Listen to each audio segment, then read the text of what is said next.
Então, gente, vamos começar mais um curso aí, tá? De Direito Penal. Vamos ver norma penal. Resolver alguns exercícios da CESP. Já expliquei o porquê da CESP, né? E temos 13 questões aí atualizadas e a gente vai resolvendo e vendo um breve resumo do assunto. Espero que vocês gostem. Dê um like, curta o vídeo e vamos aos estudos.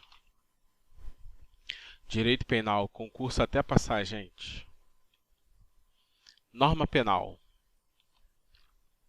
Resolvendo as questões de concurso. A melhor maneira de aprender é exercitando. Nunca se esqueça disso. É fazendo exercício que vai ficando isso, as questões vão ficando no meio do seu coração. Por que no meio? Porque é difícil de sair. Se você quer algo que nunca teve, faça algo que nunca fez. Estude mais. Em que pese a necessidade de instituição de lei em sentido para a criação da lei penal. A doutrina e até mesmo os tribunais relativizam esta condição, tendo como parâmetro que a analogia não pode ser realizada em prejuízo do réu, mas poderá ser invocada em seu benefício, que se chama analogia in bona parte. A analogia poderá ser invocada para beneficiar o réu. Entretanto, as leis penais devem ser interpretadas sem ampliação por analogias, salvo para beneficiarem réu. Então, a regra é não ter analogia. É você interpretar a lei sem analogia, mas para beneficiar o réu, você pode fazer isso. Vamos, questão número 1, tá, gente? Vamos lá, questão número 1. Questão número 1, da Banca CESP.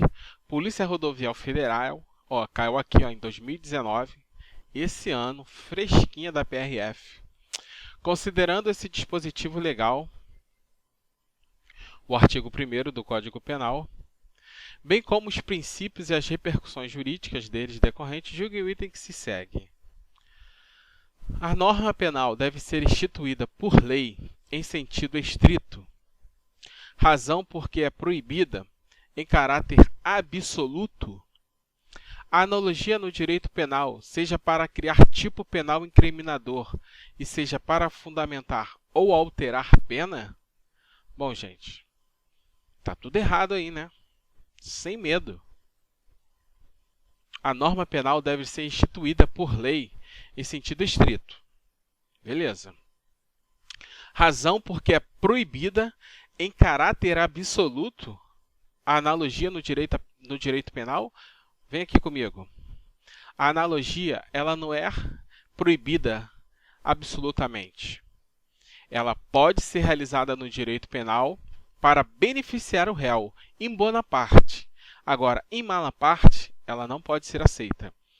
A gente tem que aplicar a lei penal, nós temos que aplicar a lei penal sem analogia, mas caso venha a beneficiar o réu, pode ser aplicada. Então, em caráter absoluto, não, né, gente? Então, mais uma questão aí que a gente já viu que não. Vamos ver lá na...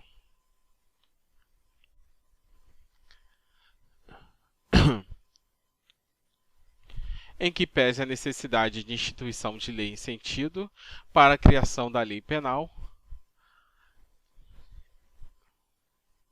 em sentido estrito, para a criação de lei penal, em que pese, vamos ler de novo, em que pese a necessidade de instituição de lei em sentido estrito para a criação da lei penal, a doutrina e até mesmo os tribunais relativizam esta condição, tendo como parâmetro que a analogia não pode ser realizada em prejuízo do réu, mas poderá ser invocada em seu benefício, que se chama analogia in bona parte. A analogia poderá ser invocada para beneficiar o réu. Entretanto, as leis penais devem ser interpretadas sem ampliações por analogia, mas para beneficiar pode. Então, a gente já viu aí, né, que uma questão já foi para o ralo. Vamos lá, número 2. CESP, 2019, auditor. No que tange à aplicação da lei penal, a lei penal nova diminui a pena de crime contra a ordem tributária e não retroage? Tipifica penalmente a conduta de deixar de cumprir alguma obrigação fiscal acessória, retroage? Torna típica determinada conduta, aplica-se aos fatos anteriores, desde que ainda não decididos por sentença condenatória transitada em julgado? Estabelece nova hipótese de extinção de punibilidade, não se aplica aos fatos anteriores? Torna atípica determinada conduta, cessa os efeitos penais da sentença condenatória, decorrente dessa prática, ainda que já tenha transitado em julgado. Vamos ver lá. No que tange à aplicação da lei penal, a lei penal nova, que torna atípica determinada conduta, cessando os efeitos penais da sentença condenatória decorrente dessa prática, ainda que já tenha transitado em julgado. Está no seu artigo 2º do caput do Código Penal, que temos o abolitio criminis. Ninguém pode ser punido por fato que lei posterior deixa de considerar crime, cessando em virtude dela a execução, os efeitos penais da sentença condenatória. Então, o artigo 2º, gente, tem que estar cravado aí na sua veia. Ninguém pode ser punido por fato que lei posterior, uma lei nova, deixa de considerar crime um fato anterior, cessando em virtude dela a execução, os efeitos penais, retroage, tá? Da sentença condenatória. Os efeitos são retroativos. Ela descriminaliza o fato para frente e para trás. O fato deixa de ser crime de hoje em diante e de hoje para trás. Ela apaga todos os crimes anteriores a ela, mesmo se já houver condenação definitiva transitada em julgado. Abolitio criminis, beleza? Súmula 611 do STF. Transitada em julgado a sentença condenatória, compete ao juízo das execuções a aplicação da lei mais benigna. Apaga os efeitos penais da condenação. A abolitio criminis apaga os efeitos penais. Outros efeitos de outros ramos do direito administrativo civil que não sejam penais da sentença permanecem. Beleza? Então, vamos lá na questão. No que tange a aplicação da lei nova, torna atípica determinada conduta, cessa os efeitos penais da sentença condenatória decorrente dessa prática, ainda que já tenha transitado em julgado? Sem medo. Letra E de eu vou passar. Show? Vamos partir para outra. Vamos nessa? Questão número 3. Analista portuário, 2018.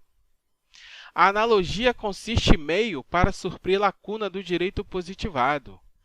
Mas em direito penal, só é possível a aplicação analógica da lei penal in bona partem. Pô, gente, até aí tá certinho, né? Beleza, vamos vendo.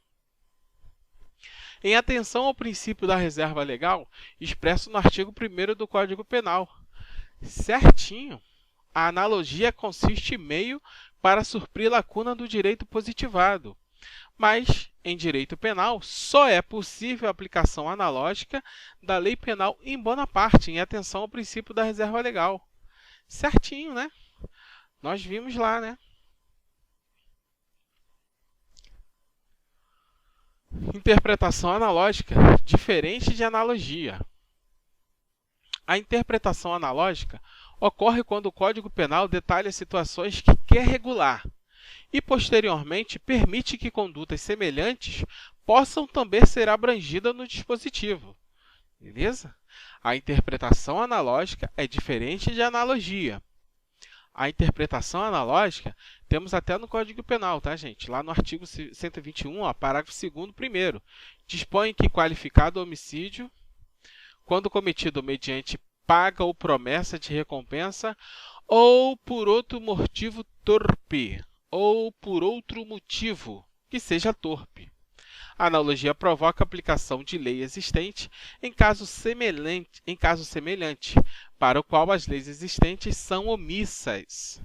É utilizada em hipótese excepcional e apenas para beneficiar o réu. A analogia.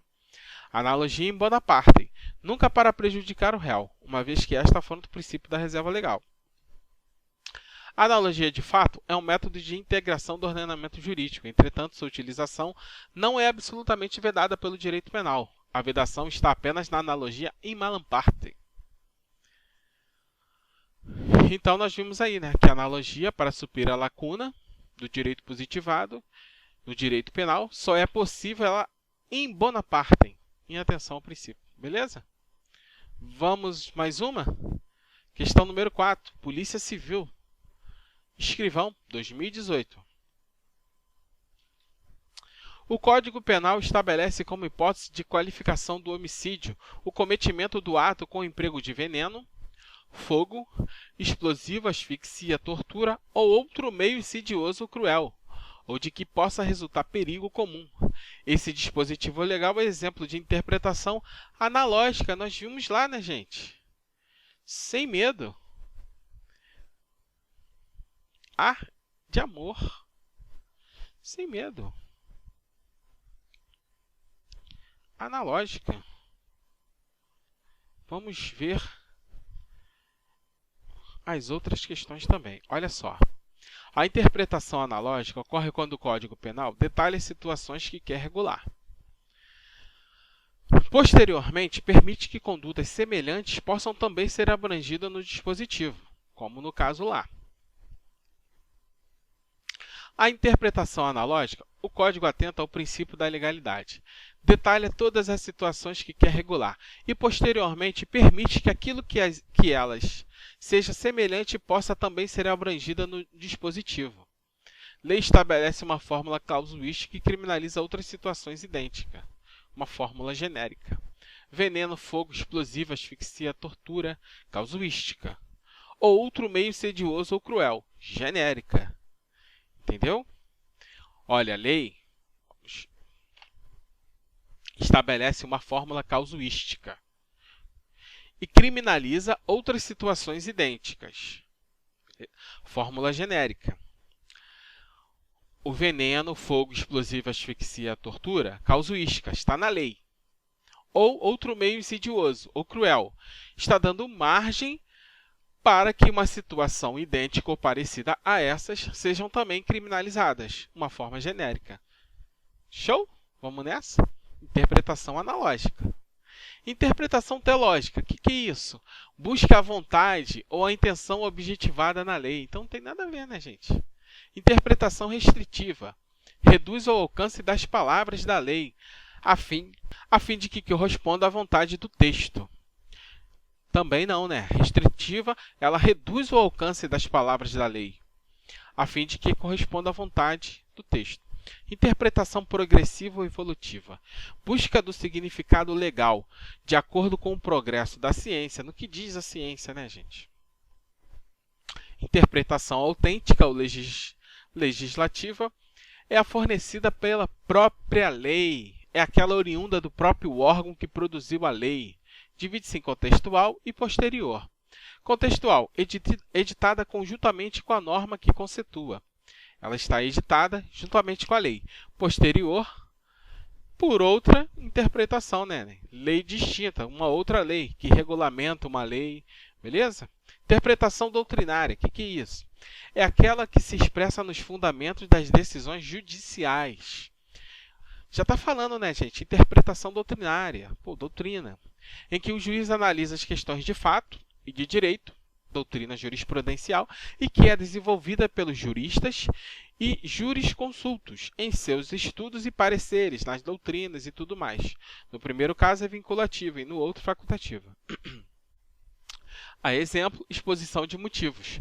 É uma interpretação doutrinária, né? A exposição de motivos é um gênero textual, no qual são apresentadas as justificativas para a criação, alteração, modificação ou extinção de determinado fato, experiência e invenção, lei, dentre outros, de caráter educativo, jurídico ou científico, de modo a indicar as ideias do remetente ou de um determinado grupo social. Beleza? Interpretação doutrinária, exposição de motivos. Então, nós vimos cada uma delas aí e vimos que a interpretação é analógica. Vamos seguindo aqui. Questão número 5.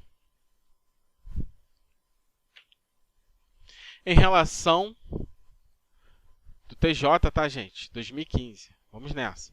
Então, viu que cai pouca, mas é bom saber. Beleza?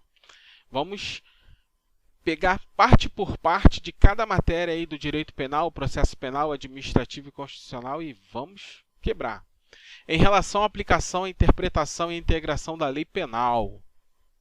Julgue o item seguinte. No Código Penal, a exposição de motivos, nós vimos lá, né? É exemplo de interpretação autêntica, gente? Vamos voltar lá? Interpretação autêntica legislativa é a fornecida pela própria lei. É aquela oriunda do próprio órgão que produziu a lei. Divide-se em contextual e posterior, editada conjuntamente com a norma que conceitua. Posterior, distinta e posterior constituam objeto da interpretação, uma outra norma que regulamenta uma outra lei. Interpretação doutrinária, aquela que se expressa nos fundamentos das decisões judiciais, em que o juiz analisa as questões de fato e de direito, e que é desenvolvidas pelos juristas e jurisconsultos em seus estudos e pareceres, exemplos e exposições de motivos. Que está aqui que a exposição de motivos é um gênero textual, no qual são apresentadas as justificativas para a criação, alteração, modificação ou extinção de um determinado fato, experiência, invenção ou lei. Então, gente, está errada a questão, né? Sem medo. Vamos que vamos. Questão número 6. São 13 questões, é bem rapidinho, tá? Vamos nessa.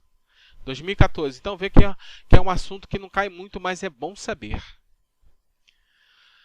No que diz respeito a noções gerais aplicadas, a analogia cuja utilização é vedada no direito penal constitui método de integração do ordenamento jurídico? A analogia cuja utilização é vedada no direito penal constitui método de integração no ordenamento jurídico? Errado, né, gente? Errado, né? Vamos lá? Em mim. A analogia no direito penal, ela não é totalmente vedada no direito penal, somente em malam parte. Ela pode ser utilizada em bona parte. Então, vamos ver lá. A analogia, de fato, é um método de integração do ordenamento jurídico. Então, ela é um método de ordenação do ordenamento jurídico.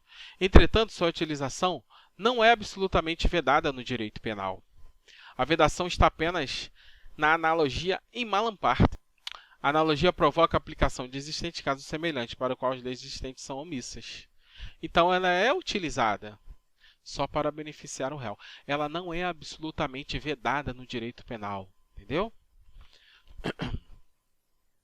Aqui diz cuja utilização é vedada. Está errado, tá, gente? Vamos para a próxima questão. Questão número 7, 2006. Viu que não cai muito, mas caiu na PRF de 2019. É bom saber.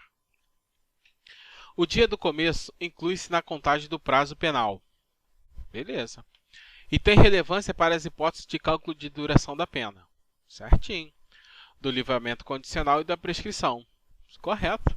Em todos esses casos, a contagem dos dias, meses e anos é feita pelo calendário gregoriano. Que calendário é esse, gente? É o calendário comum. Eles só quiseram meter uma pegadinha aqui em vocês. Está certinha a questão, tá, gente? Vamos ver lá. O artigo, acho que é o 10º, né? O dia do começo inclui-se no cômputo do prazo. Conta-se os dias, os meses e os anos pelo calendário comum. O calendário gregoriano é o calendário comum. É o artigo 10. Então, ó. Questão, ó, molezinha, tá? Dada. Só que ele tentou pegar aqui no calendário gregoriano. Então, vamos nessa. Questão número 8. De acordo com o Código Penal, com relação à sucessão das leis penais no tempo, não se aplicam as regras gerais da irretroatividade da lei mais severa. Tampouco a retroatividade da norma mais benigna. Aí está errado, né? Porque a retroatividade da norma mais benigna cabe sim no Código Penal. Então, a questão sem medo, tá, gente? Não deixe o inimigo agir. Errado. Bem como não se aplica o preceito da ultratividade, está errado.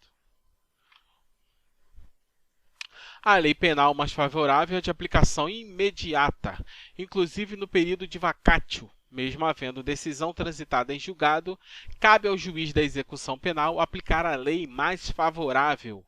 Lei penal extrativa é aquela que produz efeitos fora de seu período de vigência, podendo ser ultrativa ou retroativa.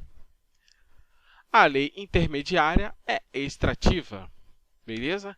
A lei penal extrativa é aquela que produz efeitos fora do seu período de vigência, podendo ser ultra ou retro. O princípio da retroatividade da lei mais severa e a retroatividade da lei mais benigna se aplicam normalmente quando há sucessão de leis penais no tempo. Ultratividade ocorre em leis intermitentes. Então, gente, a ultratividade ocorre em leis intermitentes, as excepcionais e as temporárias.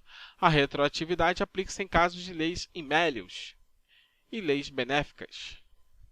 Show? Partindo para a briga. Próxima questão, gente. Número 9. Vamos lá. As leis penais devem ser interpretadas sem ampliações por analogia. Perfeito. Certinho, salvo para beneficiar o réu. Então, a gente viu lá, ó, aqui, ó, Polícia Civil, agente de polícia. Perfeito, gente. As leis penais devem ser interpretadas sem ampliações por analogias, salvo para beneficiar o candango. Então, vamos que vamos. Os animais e as coisas inanimadas podem ser objeto material de crime, mas não sujeito ativo? Os animais e as coisas inanimadas podem ser objeto material de crime? Gente, isso aqui não, bastante tempo que não cai, então é bom a gente saber, só para, entendeu? Mas não é sujeito ativo? Certinho. Vamos lá ver por quê.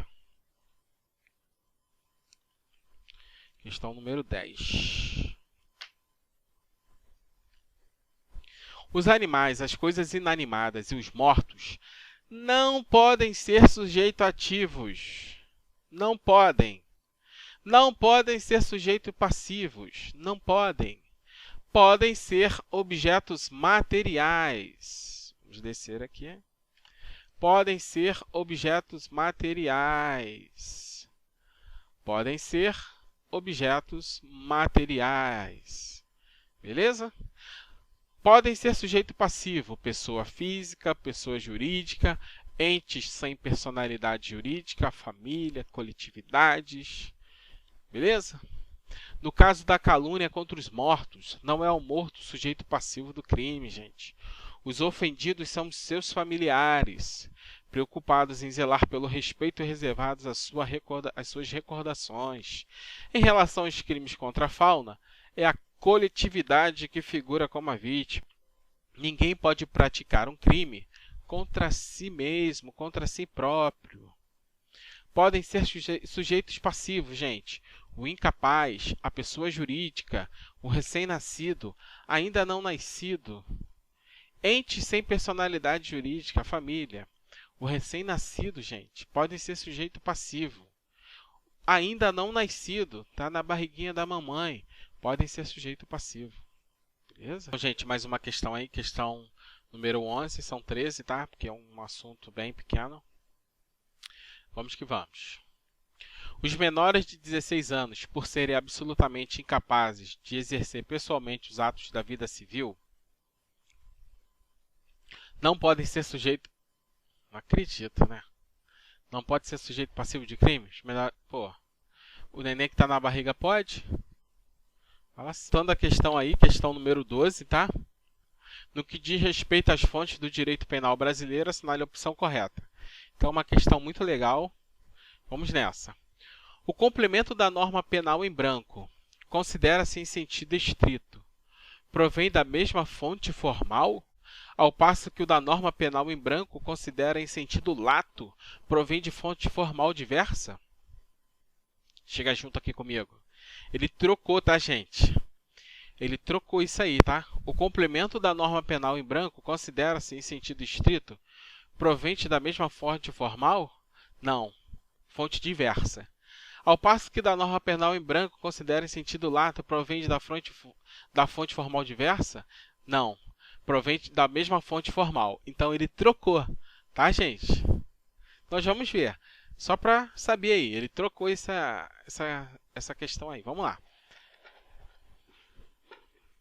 Ele merece, né?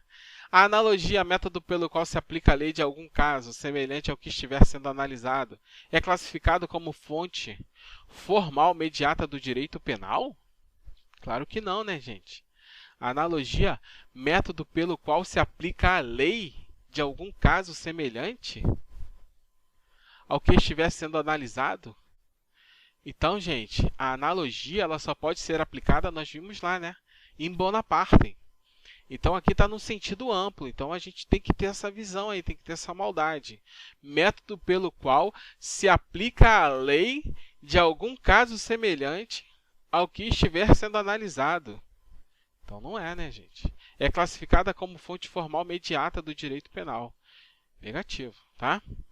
Na norma penal em branco ao avesso, o preceito secundário fica a cargo de norma complementar, que, de acordo com o ordenamento jurídico brasileiro, pode ser legal ou infralegal.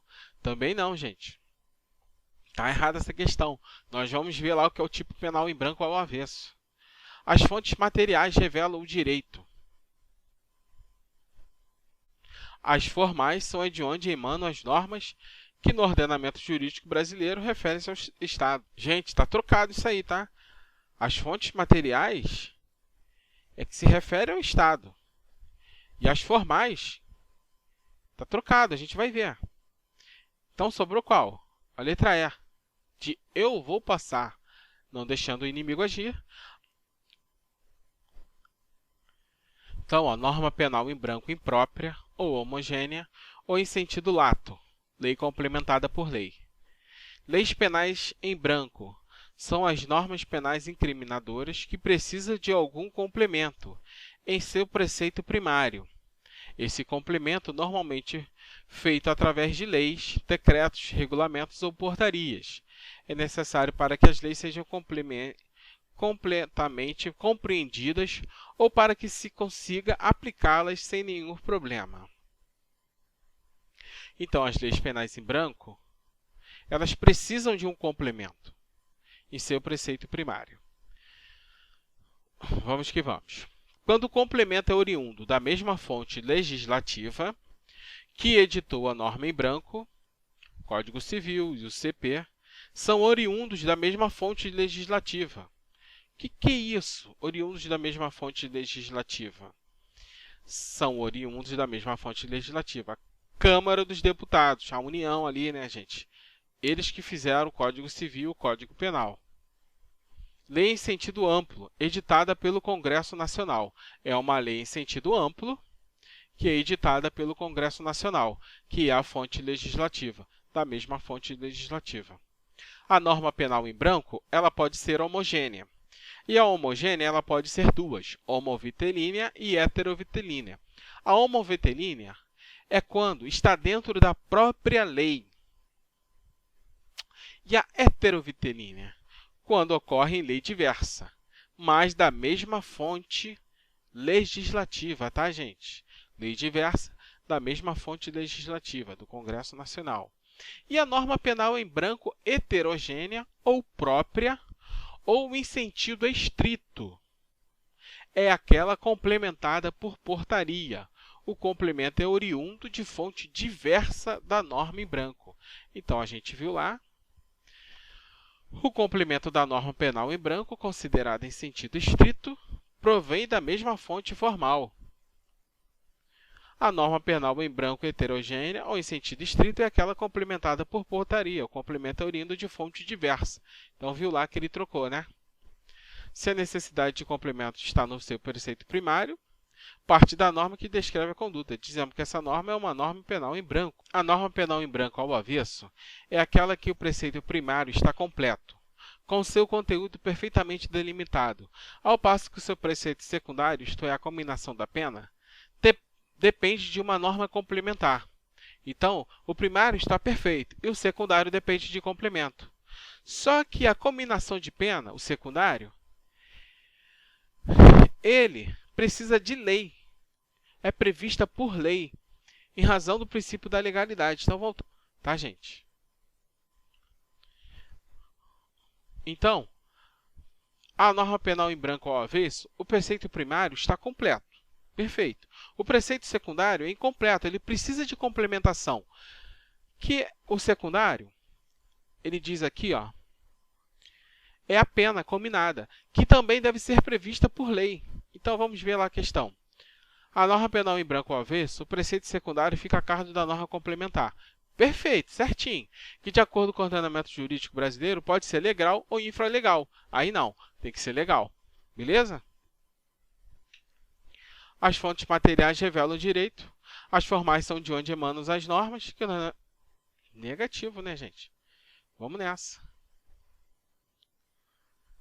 Aqui, ó. As fontes materiais são chamadas de fonte de produção. A fonte material de produção da norma, o Estado, já que compete privativamente à União legislar sobre a matéria. Então, as fontes materiais são chamadas de fontes de produção. A fonte material de produção da norma é o Estado, já que compete privativamente à União legislar sobre a matéria. Então, as fontes materiais revelam o direito. A fonte material são chamadas de fonte de produção. É o Estado, que compete privativamente. As fontes formais são fontes de cognação e conhecimento. Divide-se em imediatas e imediatas. Então, as formais são de onde emanam as normas. No ordenamento jurídico brasileiro, refere-se ao Estado. Viu que ele trocou aqui, tá, gente? Pela material e as formal. As fontes de cognação classificam-se em imediatas, representadas pelas leis. Beleza? E as mediatas, representadas pelos costumes e princípios. Então, as fontes formais, gente, são as fontes de cognação e conhecimento. Elas se dividem em duas. As imediatas, que são aplicadas imediatamente ou diretas, e as mediatas ou indiretas, que são aplicadas em falta das imediatas. Então, as imediatas, fontes formais imediatas ou diretas, são as leis, os tratados, as convenções de direito internacional, as súmulas vinculantes, e as mediatas ou indiretas, por costumes, princípios gerais do direito, jurisprudência, beleza? Costumes, princípios gerais, são as mediatas. Imediatas são aplicadas imediatamente, são as leis. A última questão aí, questão número 13, tá, gente? Vamos nós. O dispositivo que trata do crime de uso de documento falso é norma imperfeita em seu preceito primário, porque remete o intérprete a outros tipos penais para conceituar os papéis falsificados, e a norma penal em branco em seu preceito secundário, por remeter a outro artigo para apurar a pena cominada? Errado, né, gente? O dispositivo que trata do crime de um uso de documento falso é uma norma imperfeita em seu preceito primário. No preceito primário, ela é imperfeita, porque remete o intérprete a outros tipos penais para conceituar os papéis falsificados. E a norma, na verdade, até aqui, gente, é a norma penal em branco, tá, gente? Isso aqui é uma norma penal em branco, tá? O preceito primário imperfeito é a norma penal em branco. E a norma penal em branco em seu preceito secundário, negativo. Vamos ver lá. Vamos ver lá. As leis penais em branco são as normas penais incriminadoras, que precisam de algum complemento em seu preceito primário. A norma penal em branco, ela precisa de complemento em seu preceito primário. Então, ó, a letra A está falsa. A lei penal e a lei processual penal observam o princípio da irretroatividade, excepcionando os casos em que a lei retroage para beneficiar o réu. Gente, a lei processual penal, ela não retroage para beneficiar o réu.